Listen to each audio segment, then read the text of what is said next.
అలాగే చీమలకు బియ్యపిండిలో పంచదార కొద్దిగా కలిపి ఆ బియ్యపిండి ఆహారంగా వేస్తే కూడా భౌమ అమావాస్య సందర్భంగా జాతకంలో ఉన్న దరిద్ర దోషాలన్నీ తొలగిపోయి లక్ష్మీ కటాక్షాన్ని అందిపుచ్చుకోవచ్చు. కాబట్టి వైశాఖ అమావాస్య, శనైశ్చర జయంతి, భౌమ అమావాస్య సందర్భంగా మే 27వ తేదీ శనివారం ఈ ప్రత్యేకమైన విధి విధానాలు పాటించండి. అద్భుతమైన శుభ ఫలితాలు సిద్ధింపజేసుకోండి.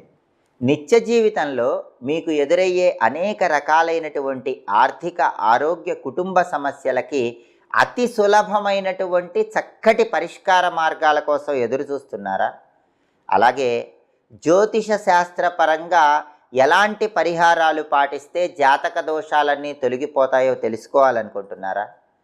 పండుగల సందర్భంగా, ప్రత్యేకమైన రోజుల సందర్భంగా ఎలాంటి విధి విధానాలు పాటిస్తే సమస్త శుభాలు చేకూరతాయో తెలుసుకోవాలనుకుంటున్నారా? అయితే